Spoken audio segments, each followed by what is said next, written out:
9 साल के बच्चे ने इतना बड़ा कदम उठा लिया कि उसने लड़की के साथ गलत काम किया, फिर उसको मौत के घाट उतार दिया।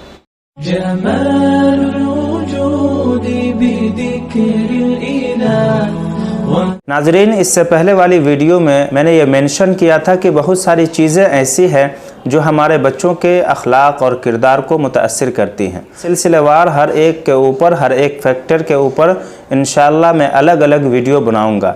तो इससे पहले वाली जो मेरी वीडियो थी वो थी कि गलत संगत से हमारे बच्चों के ऊपर क्या असर होता है। अगर आपने हमारी उस वीडियो को नहीं देखा है तो मैंने डिस्क्रिप्शन में उसका लिंक दे दिया है, आप उसके ज़रिए से मेरे उस वीडियो को देख सकते हैं। आज जो दूसरा मेन फैक्टर है उसके ऊपर हम डिस्कस करेंगे। दूसरा मेन फैक्टर है मोबाइल। वैसे तो साइंटिफिक एतबार से हम जानते हैं कि मोबाइल के क्या क्या नुकसानात है, उससे हमारे बच्चों के बिनाई पर, उसके माइंड पर क्या असर होता है, हम लोगों ने बहुत सारी वीडियो में देखा और सुना। लेकिन मोबाइल से हमारे बच्चों के अखलाक और किरदार पर क्या असर होता है, आज मैं उसी के ऊपर डिस्कस करूंगा। जब से लॉकडाउन हुआ है उस वक्त से हम लोगों ने बहुत ही फ्रीक्वेंटली अपने बच्चों को मोबाइल देना शुरू कर दिया है। इसमें दो तरीक़े के लोग हैं। एक तो वो कि अपने बच्चों को ऑनलाइन क्लासेस करने के लिए मोबाइल देते थे और उनको एहसास हुआ कि मोबाइल से बहुत सारी चीज़ों को सीखा जा सकता है। यूट्यूब पे बहुत सारी चीज़ें हैं जिससे बच्चे सीख सकते हैं, तो वो अपने बच्चों को मोबाइल देते हैं। दूसरे वो लोग जो अपने बच्चों से छुटकारा पाने के लिए, बहुत सारे बच्चे जो परेशान करते हैं, घर में शाउटिंग करते हैं, घर के सामान को एक जगह रहने नहीं देते, तो इससे छुटकारा पाने के लिए हम लोग अपने बच्चों को मोबाइल दे देते हैं कि जब तक ये मोबाइल देखता रहेगा उस वक्त तक कम से कम घर जो है सुकून से रहेगा, घर शांत रहेगा। लेकिन इससे बच्चों के अखलाक और किरदार पर क्या असर होता है, उसको मैं एक वाक़या जो रिसेंटली आसाम में पेश आया है उसके ज़रिए से मैं आपको बतलाना चाहता हूँ। एक 9 साल का लड़का जो इंग्लिश मीडियम स्कूल में पढ़ाई कर रहा था, ये आसाम का वाक़या है, मैं बताना नहीं चाह रहा था, लेकिन मैं सिर्फ ये एहसास दिलाने के लिए कि हमारे बच्चों के ऊपर मोबाइल का क्या असर होता है। हम अपने बच्चों को बहुत ही फ्रीक्वेंटली मोबाइल देते हैं लेकिन उसके अंजाम से हम बेखबर होते हैं। सिर्फ इस चीज़ को बतलाने के लिए मैंने ये सोचा कि ये वाक़या आप लोगों से शेयर करूं। तो उस लड़के ने एक 7 साल की लड़की के साथ, आप हैरत में पड़ जाएंगे कि एक 9 साल का लड़का एक 7 साल की लड़की के साथ गलत काम किया, और उसके बाद वो जब घबरा गया कि कहीं ये लड़की जाकर अपने वालिदा को, अपने पेरेंट्स को जाकर न बोल दे, तो उसने उस लड़की को कत्ल कर दिया। जब ये मामला पुलिस तक पहुंचा और पुलिस ने इन्वेस्टिगेशन शुरू किया, पुलिस ने सबसे पहले लड़के से पूछा कि तुमने ऐसा क्यों किया। लड़का घबराया हुआ था, वो परेशान था, वो कुछ जवाब नहीं दे रहा था। बहुत दिनों से पुलिस जो है इन्वेस्टिगेशन कर रही थी, कुछ पता नहीं चल रहा था क्योंकि उसने ये काम अकेले ही किया था। पुलिस इन्वेस्टिगेशन करते करते उसके स्कूल तक पहुंची। उस लड़के के जो फ्रेंड्स थे उन सब से पुलिस वालों ने बात की, तफ्तीश की, लेकिन कुछ भी पता नहीं चला। उसके पेरेंट्स से बात किया, फिर भी कुछ भी पता नहीं चला। पुलिस वाले बहुत परेशान कि एक छोटा सा लड़का जो 9 साल का है, उसके माइंड में ये बात आई कहाँ से, वो सोचा कैसे कि ऐसे गलत काम किया जा सकता है, और फिर उसके बाद उसने जान भी ले ली। उसके जहन में ये बात आई कहाँ से। पुलिस बहुत ज़्यादा परेशान थी कि उसको कोई सुराग नहीं मिल पा रहा था। फिर जो है पुलिस वालों ने उसकी वालिदा से पूछा कि अच्छा ये बच्चा अपने औकात को कहाँ गुजारता था। जब लॉकडाउन में सारे बच्चे घर पे थे तो ये कहाँ रहता था, बाहर रहता था या घर रहता था, कहाँ रहता था। उसकी वालिदा ने कहा कि ज़्यादातर औकात ये तो घर ही पे रहता था, सुबह से लेकर शाम तक ये ऑनलाइन क्लासेस में बिज़ी रहता था, और जो औकात बचते उसमें कभी कभी ये मोबाइल चलाता था, गेम खेलता था। तो फिर पुलिस वालों ने पूछा कि इसका मतलब ये है कि आपका मोबाइल ज़्यादातर उसी बच्चे के पास रहता था।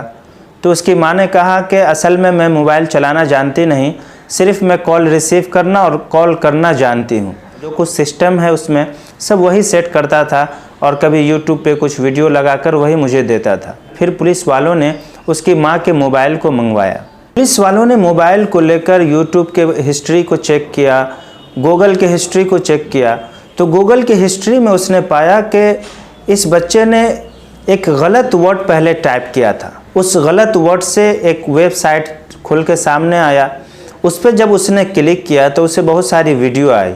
उसमें से उसने एक गलत वीडियो के ऊपर उसने क्लिक किया, उससे और दूसरी वीडियो आई। इस तरीके से वो देखता रहा। तकरीबन 1000 के करीब उसने वीडियो देख रखी थी। पुलिस वाले इस नतीजे पर पहुँचे कि ये लड़का, इसको किसी फ्रेंड ने या किसी और ने इसको इस काम के ऊपर आमादा नहीं किया, बल्कि मोबाइल में वो गलत वर्ड को टाइप किया और उसकी वजह से जो वो उसने वीडियो देखा तो उसको प्रैक्टिकल करने की वो सोचा और अभी 1 महीना पहले उसने ये गलत काम किया। अंदाज़ा लगाएं कि एक 9 साल का बच्चा जो ये भी नहीं जानता कि ये गलत है या सही है, वो गलत और सही के दरमियान तमीज़ करना भी नहीं जानता, उस 9 साल के बच्चे ने इतना बड़ा कदम उठा लिया कि उसने लड़की के साथ गलत काम किया, फिर उसको मौत के घाट उतार दिया। तो ये क्यों हुआ? ये किस वजह से हुआ? ये सिर्फ़ उसकी वालिदा की लापरवाही की वजह से हुआ, उस बच्चे को मोबाइल देने की वजह से हुआ। आज हम लोगों का भी यही हाल है। हम अपने बच्चों को अपनी जान छुड़ाने के लिए अगर बच्चे घर पे परेशान करें तो हम अपने बच्चों को मोबाइल दे देते हैं कि जब तक वो मोबाइल में बिज़ी रहेगा उस वक्त तक हम लोग सुकून से रहेंगे। हम अपने बच्चों को किसी और दूसरी एक्टिविटीज़ में नहीं लगाते। हम अपने बच्चों को ये नहीं बतलाते कि तुम हिस्ट्री बुक पढ़ो, तुम बच्चों की जो मोरल स्टोरी, जो छोटी छोटी स्टोरी होती है वो बहुत आसान शब्द में, आसान अल्फाज में वो स्टोरी होती है, हम उसको पढ़ने की तरगीब नहीं देते। हम मोबाइल दे देते हैं कि लो बेटा इसको देखो, इसमें बहुत सारी अच्छी वीडियो है, उसको देखो। जब आप मोबाइल को यूज़ करते हैं, बच्चों का तो छोड़े, जब आप खुद मोबाइल जब यूज़ करेंगे, यूट्यूब यूज़ करें या फेसबुक यूज़ करें, उस पर बसा औकात कुछ ऐसी वीडियो आ जाती है कि इंसान उसको देखना भी गवारा नहीं करता। इंसान उसका कवर फ़ोटो देखकर ही बेचैन और परेशान हो जाता है कि इस तरीके की चीज़ें आती हैं। तो क्या हमारे बच्चे जब यूट्यूब को देखेंगे, यूट्यूब पे जो है वीडियो सर्च करेंगे, बहुत मर्तबा ऐसा होता है कि बहुत सारी गंदी वीडियो या गंदा फ़ोटो उस पर आ जाता है। अगर वो बच्चे जिनका माइंड बिल्कुल खाली है, वो ये सारी चीज़ें बिल्कुल नहीं जानते, अगर वो ये चीज़ फेसबुक पे देखेंगे या इसी तरीके से यूट्यूब पे देखेंगे तो उसके माइंड में ये सारी चीज़ें बैठ जाएगी और फिर वही सारी चीज़ उसके जहन में चलता रहेगा। हम अपने बच्चों को ये नहीं कहते हैं कि तुम मोरल स्टोरी पढ़ो, हम अपने बच्चों को ये नहीं बतलाते तुम इस्लामिक हिस्ट्री पढ़ो, तुम इस्लामी तारीख़ पढ़ो, ये सारी चीज़ें हम नहीं बतलाते अपने बच्चों को। याद रखें, जितना नॉलेज हमारे बच्चों को किताबों से आ सकता है, मोबाइल से हरगिज़ नहीं आ सकता। एक वक्त होता है जब बच्चे जब अपने समझदारी को पहुंच जाएंगे, जब उनको अक्ल और होश हो जाएगा, जब वो सही और गलत के दरमियान तमीज़ करने लगेंगे, उस वक्त अगर आप उनको मोबाइल देते हैं तो हो सकता है कि वो उस वक्त इफ़ेक्ट ना करे, क्योंकि वो जानते हैं कि ये गलत है या सही है। लेकिन अभी बच्चे जो 15 साल की एज तक, मैं कहूँगा कि आप अपने बच्चों को मोबाइल बिल्कुल भी ना दें, बिल्कुल भी ना दें। और मैं तारीफ़ करना चाहूँगा, बहुत सारे पेरेंट्स ऐसे हैं जो अपने बच्चों की बहुत ज़्यादा तवज्जो रखते हैं। अभी मैं ऑनलाइन में जब मैं क्लास ले रहा था तो मैं देख के मैं बहुत हैरत में था कि बहुत सारे पेरेंट्स जब मैं क्लास शुरू करता उस वक्त उसके साथ बैठते वो लोग। तो अगर हम इस तरीके से अपने बच्चों की परवरिश करेंगे तो याद रखें, यही बच्चे कल होकर हमारे लिए आँखों की ठंडक बनेंगे। हमारे बच्चे फर्माबरदारी के एक मिसाल बन सकते हैं। मैंने पिछली वीडियो में आपको बतलाया था कि किस तरीके से एक लड़के ने अपने वालिद को कत्ल कर दिया। तो ये छोटी छोटी चीज़ें हैं जिसका हम लोग केयर नहीं करते। हम सोचते हैं कि अभी बच्चा है, बड़ा होगा तो खुद समझ जाएगा। नहीं, ऐसा नहीं हो सकता कि ये बच्चे हैं, बच्चे ही से आपको इसका केयर करना पड़ेगा। अगर आज आप केयर कर लेंगे तो याद रखें, कल होकर ये बच्चे आपके लिए आपकी आंखों की ठंडक बनेंगे। मैं उम्मीद करता हूँ कि आपको मेरी बात समझ में आई होगी। अगर आपको मेरी ये बात समझ में आई है तो आप अपने दोस्तों तक, आप अपने जानने वालों तक, आप अपने रिश्तेदारों तक मेरी इस वीडियो को ज़रूर पहुँचाएँ, क्योंकि दीन की बातों को आम करना ये हम सब की ज़िम्मेदारी है। फिर मैं आप लोगों से ये गुजारिश करूँगा कि अगर आपने मेरे इस चैनल को सब्सक्राइब नहीं किया है तो सब्सक्राइब कर दें, क्योंकि हमारी इसी तरीके की अच्छी वीडियो इंशाअल्लाह आती रहेंगी और आप उससे इस्तिफ़ादा करते रहेंगे। अक़ूलु क़ौली हाज़ा वस्तग़फ़िरूहु फ़इन्नहु हुवल गफ़ूरुर रहीम। अस्सलामु अलैकुम व रहमतुल्लाहि व बरकातुहू।